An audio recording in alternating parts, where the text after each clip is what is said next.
தமிழ்நாட்டின் பல்வேறு மாவட்டங்களில் நேற்று பரவலாக கோடை மழை வெளுத்து வாங்கியது. குறிப்பாக நாமக்கல் மாவட்டத்தில் ராசிபுரம், திருச்செங்கோடு உள்ளிட்ட பல்வேறு பகுதிகளில் சூறைக்காற்றுடன் கனமழை பெய்தது.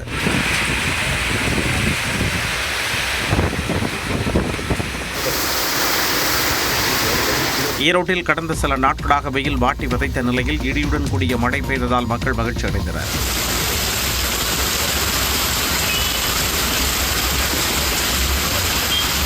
அரியலூர் மாவட்டத்தின் பொய்யாதநல்லூர், ராயபுரம், செந்துறை உள்ளிட்ட பல்வேறு பகுதிகளில் பரவலாக மழை பெய்ததால் குளிர்ச்சியான சூழல் நிலவியது.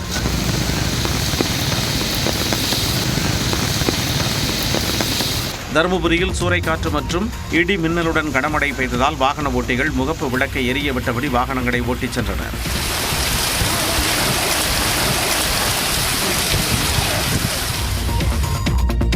கோவையில் படுகொலை செய்யப்பட்ட சிறுமியின் பெற்றோரை முதலமைச்சர் விஜய் தொலைபேசியில் தொடர்பு கொண்டு ஆறுதல் கூறினார். கோவை மாவட்டம் சூலூரில் 10 வயது சிறுமி பாலியல் வன்கொடுமை செய்யப்பட்டு கொல்லப்பட்ட சம்பவம் தமிழ்நாட்டையே உலுக்கியது.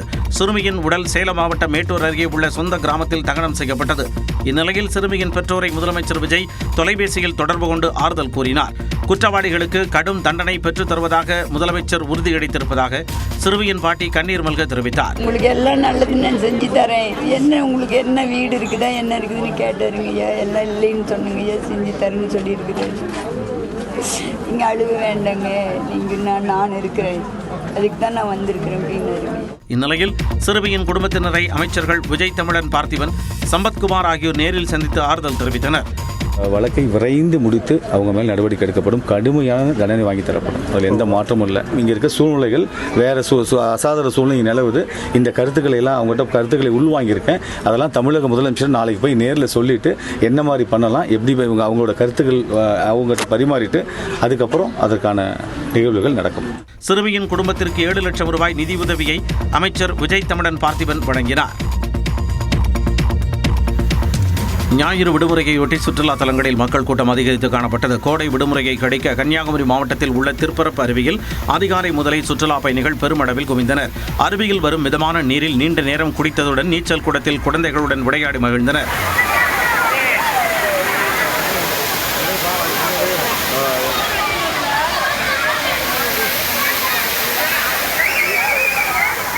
கொடைக்கானல் மலைப்பகுதியில் 2வது நாளாக சுற்றுலா பயணிகள் அதிக அளவில் குவிந்ததால் கடும் போக்குவரத்து நெரிசல் ஏற்பட்டது. வெள்ளி நீர் அருவி, மூஞ்சிக்கல், சீனிவாசபுரம், ஏரிச்சாலை உள்ளிட்ட பகுதிகளிலும் வனத்துறை கட்டுப்பாட்டில் உள்ள அப்சர்வேட்டரி மற்றும் அப்பர் லேக் செல்லும் சாலைகளிலும் 10 கிலோமீட்டருக்கு மேலாக நீண்ட வரிசையில் வாகனங்கள் காத்திருக்கின்றன.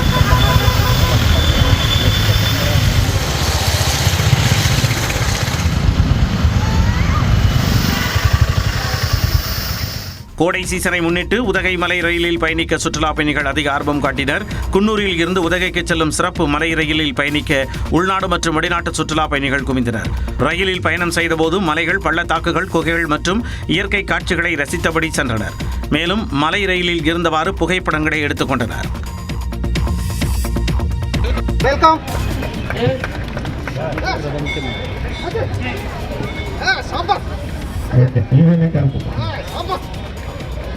ஏற்காட்டில் நடைபெற்ற நாய்கள் கண்காட்சியில் நாய்கள் நிகழ்த்திய சாகசங்களின் காட்சிதான் இது.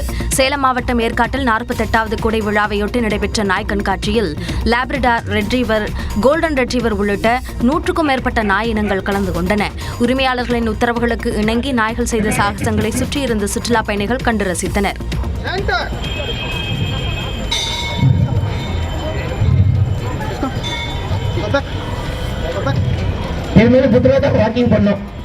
ஏற்காட்டில் நடைபெறும் கோடை விழா மற்றும் மலர் கண்காட்சியை காண சுற்றுலா பயணிகள் திரண்டதால் மலையடிவாரத்தில் கடும் போக்குவரத்து நெரிசல் ஏற்பட்டது. அடிவார சுங்கச்சாவடியில் ஊழியர் பற்றாக்குறையால் நீண்ட வரிசையில் காத்திருந்த வாகனங்கள் ஊர்ந்து செல்லும் நிலைக்கு தள்ளப்பட்டன.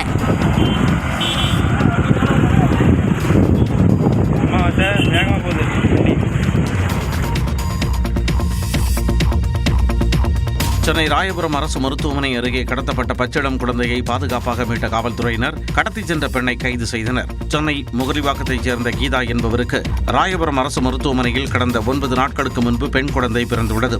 இவர் மருத்துவமனையில் இருந்து டிஸ்சார்ஜ் ஆகி வீட்டிற்கு புறப்பட்டுச் சென்ற பொழுது ஆட்டோ தேட வசதியாக ஏற்கனவே அறிமுகமான பெண்ணிடம் குழந்தையை கொடுத்துள்ளார்.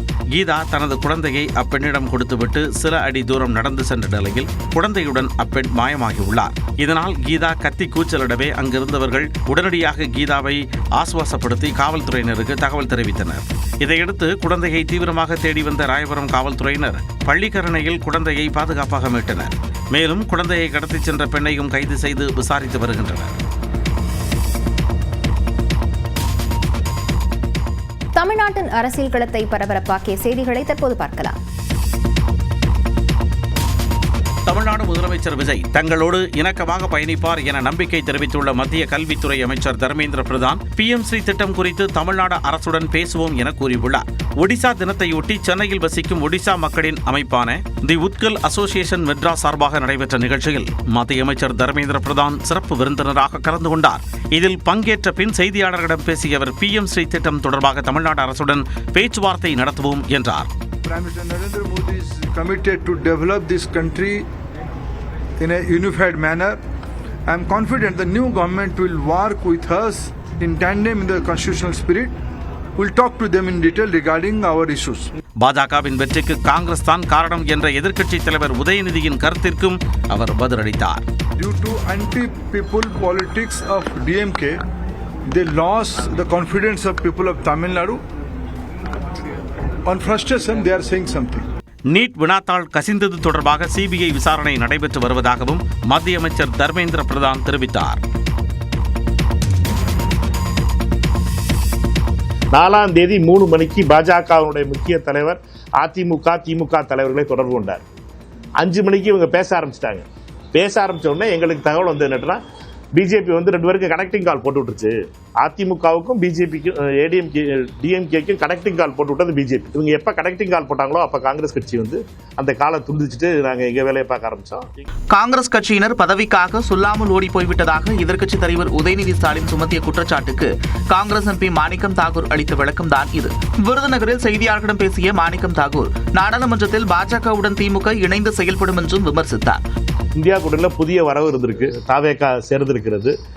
ஒரு கட்சி போயிருக்கு, இன்னொரு கட்சி வந்திருக்கு. அதனால ஒரு பிரச்சனை இல்லை. இந்தியா கூட்டணி பலமாக இருக்கிறது. அவங்க அதை விட்டு போயிட்டு அமைச்சிட்டாங்களே, தனியாக உட்காரட்டாங்கல்ல. அதுதான் பிஜேபி ஒட்டி உட்கார போறாங்கல்ல. இப்ப ஊழலற்ற நிர்வாகத்தை வழங்க வேண்டும் என்று அமைச்சர்களுக்கு முதலமைச்சர் விஜய் அறிவுறுத்தியிருப்பதாகவும் மாணிக்கம் தாகூர் தெரிவித்தார். சொல்லுகிற பொய்க்கு அர்த்தமே இல்லை. காரணம், திமுகவும் அதிமுகவும் எப்படி இணையும்? தமிழ்நாட்டிலே 2 கட்சிகள் தான் ஏறத்தாழ 50 ஆண்டு காலமாக எதிரெதிராக போட்டியிட்டு கொண்டிருக்கிற கட்சிகள். நாங்கள் எப்படி ஒன்றாக இணைவோம்? மே 4ஆம் தேதி திமுக அதிமுக கூட்டணி பேச்சுவார்த்தை நடந்ததாக மாணிக்கம் தாகூர் குற்றம் சாட்டிய நிலையில் அதற்கு திமுக செய்தி தொடர்பாளர் TK இளங்கோவன் இவ்வாறு பதிலளித்திருக்கிறார். நியூஸ் 18 தமிழ்நாட்டிற்கு பிரத்யேக பேட்டியளித்த அவர் தங்களது தவறுகளை மறைக்க காங்கிரஸ் கட்சியினர் திமுக மீது பழி போடுகிறார்கள் என்று குற்றம் சாட்டினார். அதிமுக உறவோடு நாங்கள் ஆட்சி அமைத்தால் அப்புறம் அதிமுக என்ன ஆகும்? அல்லது எங்கள் நிலை என்ன? ஒன்று சேர்ந்து ஆட்சி அளித்தால் மக்கள் தான் என்ன நினைப்பார்கள்? இது எல்லாம் திமுகவிற்கு இவர்கள் சொல்வதை, ஏதோ இவர்கள் செய்த தவறுக்கு திமுக மீது பழியை போடுவதற்காக இப்படியெல்லாம் பேசுகிறார்கள். மேலும் திமுக பெரும்பான்மையோடு இருந்தபோதுதான் உதயநிதி துணை முதலமைச்சராக்கப்பட்டார் என்றும் கூறினார். அவருடைய ஆதரவோடு உதயநிதி துணை முதலமைச்சராகவில்லை. திமுகவுக்கு முழுமையான பெரும்பான்மை இருந்து ஆட்சி அமைத்து அந்த ஆட்சியிலே அவர் துணை முதலமைச்சரானார். தேர்தலுக்கு முன்பே தாவேகாவுடன் கூட்டணி வைக்க வேண்டும் என்று காங்கிரஸ் கட்சியினர் சிலர் கூறியதாகவும் அவர் தெரிவித்தார்.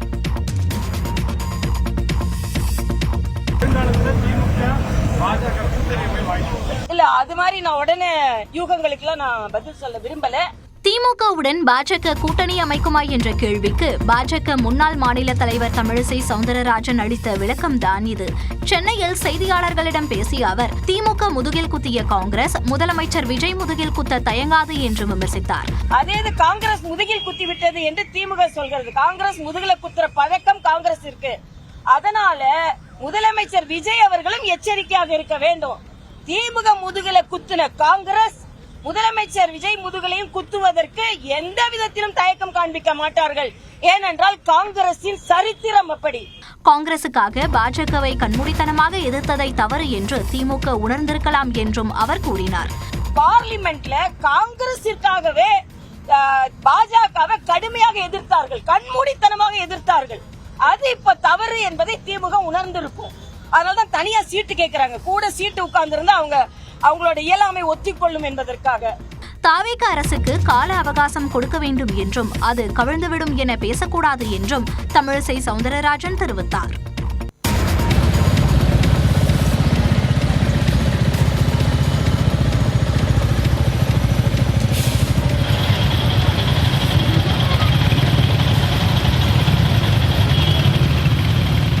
இதை பார்த்ததும் நம்ம ஊர் கொடைக்கானல் உதகை என்று நினைத்துவிட வேண்டாம். சுட்டெரிக்கும் வெயிலிலிருந்து தப்பிக்க மணாலியில் குவிந்த சுற்றுலா பயணிகளால் ஏற்பட்ட போக்குவரத்து நெரிசல்தான் இது. தலைநகர் டெல்லி, உத்தரப்பிரதேசம், ராஜஸ்தான் உள்ளிட்ட வட மாநிலங்களில் கடந்த சில வாரங்களாக வெப்ப அலை வீசி வருகிறது. வெயில் தாக்கத்திலிருந்து தற்காத்துக் கொள்ள பலரும் குளிர் பிரதேசங்களை நோக்கி படையெடுத்து வருகின்றனர். அந்த வகையில் இமாச்சல பிரதேச மாநிலத்தில் உள்ள முக்கிய மலைவாசஸ்தலங்களான மணாலி, மண்டி உள்ளிட்ட பகுதிகளில் சுற்றுலா பயணிகள் கூட்டம் அலைமோதி வருகிறது. விடுமுறை தினமான நேற்று மணாலியில் சுற்றுலா பயணிகள் அதிக அளவில் குவிந்தனர். இதனால் பல கிலோமீட்டர் தொலைவுக்கு வாகனங்கள் அணிவகுத்து நின்றதால் சுற்றுலா பயணிகள் அவதிக்குள்ளாகினர்.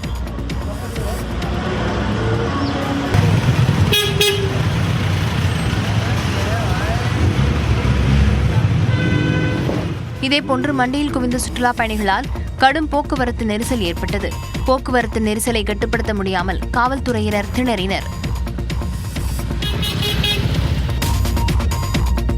அமெரிக்க விசா பெறுவதில் தற்போது விதிக்கப்பட்டுள்ள கட்டுப்பாடுகள் இந்தியர்களை குறிவைத்து எடுக்கப்பட்ட நடவடிக்கை அல்ல என அமெரிக்க வெளியுறவுத்துறை அமைச்சர் மார்கோ ரூபியோ விளக்கமளித்துள்ளார். 4 நாட்கள் பயணமாக இந்தியா வந்துள்ள அவர் டெல்லியில் உள்ள ஹைதராபாத் இல்லத்தில் மத்திய வெளியுறவுத்துறை அமைச்சர் ஜெய்சங்கரை சந்தித்து பேசினார். அப்போது இரு நாடுகளுக்கும் இடையே உயர்மட்ட ஆலோசனை நடைபெற்றது. பின்னர் இருவரும் கூட்டாக செய்தியாளர்களை சந்தித்தனர். அப்போது அமெரிக்க விசா பெறுவதில் உள்ள சிரமங்கள் தொடர்பான கேள்விக்கு பதிலளித்த ரூபியோ அமெரிக்க பொருளாதாரத்திற்கு இந்தியர்கள் ஆற்றிய பங்களிப்பை ஏற்றுக்கொள்வதாக தெரிவித்தார். That are happening now, or the modernization of our migration system into the United States, is not focused, it's not India specific, it is global, it's being applied across the world. We are in a period of modernization, and I'll be frank and honest with you because it's important to talk about this. We've had a migratory crisis in the United States. பின்னர் பேசிய மத்திய அமைச்சர் ஜெய்சங்கர் அமெரிக்க அதிபர் Trump America first என வெளிப்படையாக கூறுவது போல இந்தியாவின் நிலைப்பாடும் இந்தியா ஃபர்ஸ்ட் என்பதுதான் என்றார். We will continue to diversify and maintain multiple sources of supply at the most reasonable cost, because at the end of the day we have an obligation to our people to provide them energy at affordable and accessible rates. இரு நாட்டு தலைவர்களும் தங்கள் நாட்டின் நலனுக்கான முடிவுகளையே எடுப்பதாகவும் ஜெய்சங்கர் கூறினார்.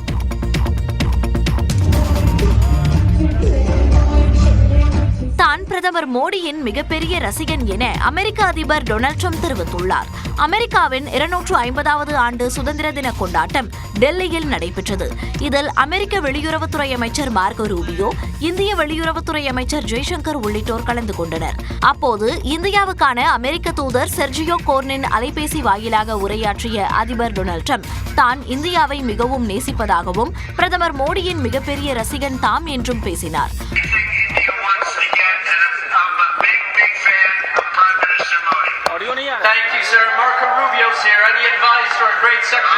முன்னதாக இந்த நிகழ்ச்சியில் பேசிய அமெரிக்க வெளியுறவுத்துறை அமைச்சர் மார்கோ ரூபியோ அமெரிக்கா பல்வேறு துறைகளில் பல விழுமியங்களையும் பொதுவான நலன்களையும் பகிர்ந்து கொள்ளும் நாடுகளில் இந்தியா முக்கியமான நாடு என்றார்.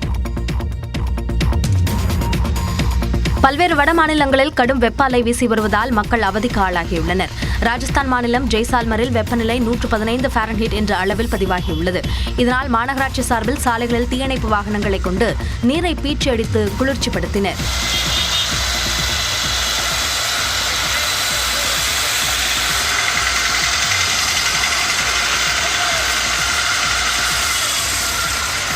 இதேபோல ஜார்க்கண்ட் மாநிலம் ராஞ்சியில் மக்கள் குடிநீர் தட்டுப்பாட்டால் பாதிக்கப்பட்டுள்ளனர். கடும் வெப்பத்திற்கு நடுவே ராஞ்சி மாநகராட்சி சார்பில் டேங்கர் வாகனங்களில் குடிதண்ணீர் வழங்கப்பட்டது. அந்த பகுதியில் ஆழ்துளை கிணறுகளோ நீர் ஆதாரங்களோ இல்லை என அப்பகுதி மக்கள் கூறுகின்றனர். மேலும் மத்திய பிரதேசத்தின் சத்தர்பூரில் 106 ஃபாரன்ஹீட் அளவுக்கு வெப்பநிலை பதிவானது. இதனால் கரும்பு ஜூஸ் உள்ளிட்ட பானங்களை தேடிச் சென்று மக்கள் பருகினர்.